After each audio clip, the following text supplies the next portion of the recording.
এ যেন মধ্যপ্রাচ্যের ইতিহাস বদলে দেওয়ার মতো এক নীরব ভূমিকম্প। প্রিয় দর্শক, আজ বিশ্ব রাজনীতির সবচেয়ে ভয়ঙ্কর প্রশ্নগুলোর একটি হলো, যদি ইরানের উচ্চ সমৃদ্ধ ইউরেনিয়ামের বড় একটি অংশ সত্যি আন্তর্জাতিক তদারকি কিংবা আমেরিকার প্রভাবাধীন ব্যবস্থার অধীনে চলে যায়, তাহলে এরপর ঠিক কী ঘটবে? এটি কি শুধু একটি পারমাণবিক চুক্তি হবে, নাকি পুরো মধ্যপ্রাচ্যের সক্ষমতার মানচিত্র চিরতরে বদলে যাবে? দীর্ঘ সময় ধরে ইরান তাদের ইউরেনিয়াম কর্মসূচিকে জাতীয় নিরাপত্তা এবং কৌশলগত গভীরতার প্রতীক হিসেবে দেখিয়ে আসতেছে। অন্যদিকে আমেরিকা ও পশ্চিমা জোট এটিকে দেখছে তাদের আধিপত্যের পথে সবচেয়ে বড় বৈশ্বিক হুমকি হিসেবে। এখন যদি সেই ইউরেনিয়াম কার্যত আন্তর্জাতিক নিয়ন্ত্রণে চলে যায়, তবে কি ইরানের সামরিক শক্তির সবচেয়ে বড় রক্ষা কবচটি চিরতরে নিষ্ক্রিয় হয়ে যাবে, নাকি এর ফলে মধ্যপ্রাচ্যে আরও বড় এবং ভয়ঙ্কর কোনো সংঘাতের বীজ বপন হবে? আজ এই বিশেষ ইনভেস্টিগেটিভ বিশ্লেষণে আমরা দেখাবো এই পরিস্থিতি বাস্তবে ঘটলে বিশ্ব রাজনীতি, তেলের বাজার এবং পরাশক্তিদের লড়াইয়ের সমীকরণ কিভাবে বদলে যেতে পারে। প্রিয় দর্শক, শুরুতেই আমাদের বুঝতে হবে কেন ইউরেনিয়াম ইস্যু ভূ রাজনীতিতে এত বেশি সংবেদনশীল। আন্তর্জাতিক পরমাণু সংস্থা IAEA এর বিভিন্ন রিপোর্ট অনুযায়ী ইরান গত কয়েক বছরে এমন মাত্রায় ইউরেনিয়াম সমৃদ্ধ করেছে যা কৌশলগত ভারসাম্য রক্ষায় তাদের হাতে এক বিশাল ক্ষমতা তুলে দিয়েছে। মধ্যপ্রাচ্যের মতো অঞ্চলে পারমাণবিক সক্ষমতা মানে হলো এক বিশাল রাজনৈতিক ও সামরিক প্রভাব।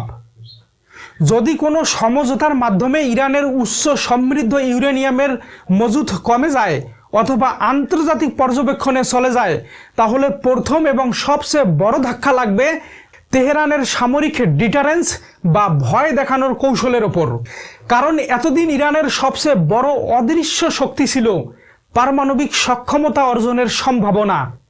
এই সম্ভাবনাই আমেরিকা ও তার মিত্রদের সরাসরি পূর্ণাঙ্গ হামলার আগে শতবার ভাবতে বাধ্য করেছিল, যার ফলে ইউরেনিয়াম নিয়ন্ত্রণ হারালে ইরানের সেই প্রতিরক্ষা ঢাল অনেকটাই দুর্বল হয়ে যেতে পারে, যা মধ্যপ্রাচ্যের ক্ষমতার ভারসাম্যকে এক নতুন অনিশ্চয়তার দ্বারে ফেলে দিবে।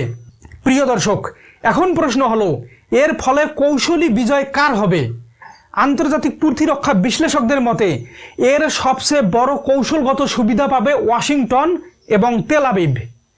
আমেরিকার বহু বছরের প্রধান লক্ষ্যই ছিল ইরানের পারমাণবিক অগ্রযাত্রাকে যে কোনো উপায়ে সীমিত করা বা ধ্বংস করে দেওয়া। যদি তেহরানের ইউরেনিয়াম মজুদ আন্তর্জাতিক নিয়ন্ত্রণে চলে যায়, তবে মধ্যপ্রাচ্যে আমেরিকার সামরিক আধিপত্য এক নতুন উচ্চমাত্রায় গিয়ে পৌঁছাবে। আর ইসরায়েলের জন্য এটি হবে এক বিশাল স্বস্তির খবর, কারণ তারা দীর্ঘকাল ধরে দাবি করে আসতেছে যে ইরানের পারমাণবিক সক্ষমতা তাদের অস্তিত্বের জন্য সরাসরি হুমকি। কিন্তু প্রিয় দর্শক, এই ঘটনার একটি বিপজ্জনক দিকও রয়েছে। যদি তেহরান মনে করে তাদের মূল শক্তি দুর্বল হয়ে যাচ্ছে, তবে তারা মধ্যপ্রাচ্যে তাদের প্রক্সি নেটওয়ার্ক বা সশস্ত্র গোষ্ঠীগুলোকে আরও আক্রমণাত্মকভাবে ব্যবহার করতে পারে। পারমাণবিক উত্তেজনা হয়তো কমবে, কিন্তু ইয়েমেন, ইরাক, সিরিয়া বা লেবাননের মতো যুদ্ধক্ষেত্রগুলোতে সংঘাত আরও বহুগুণ বেড়ে যাওয়ার আশঙ্কা থেকে যাবে। এর সরাসরি প্রভাব পড়বে বিশ্ব রাজনীতির দুই বড় খেলোয়াড় চীন ও রাশিয়ার ওপর। এই দুই দেশ বছরের পর বছর ধরে ইরানের সবচেয়ে বড় কৌশলগত এবং অর্থনৈতিক অংশীদার হিসেবে কাজ করে আসতেছে।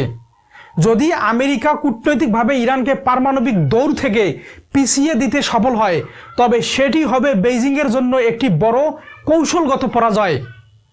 চীন মধ্যপ্রাচ্যে আমেরিকার প্রভাব কমিয়ে নিজেদের আধিপত্য বাড়াতে চেয়েছিল এবং ইরান সেই পরিকল্পনার একটি অবিচ্ছেদ্য অংশ ছিল। আমেরিকা যদি ইরান ইস্যু সমসাময়িকভাবে সমাধান করতে পারে, তবে তারা তাদের সামরিক ও অর্থনৈতিক শক্তির বড় একটি অংশ ইন্দো প্যাসিফিক অঞ্চলে অর্থাৎ চীনের বিরুদ্ধে মোতায়েন করতে পারবে। এটা হবে মধ্যপ্রাচ্যের আপাত শান্তি এশিয়া প্যাসিফিক অঞ্চলে চীন আমেরিকা প্রতিদ্বন্দ্বিতাকে আরও চরম পর্যায়ে নিয়ে যাওয়া। অর্থনৈতিকভাবেও এর প্রভাব হবে বিশাল।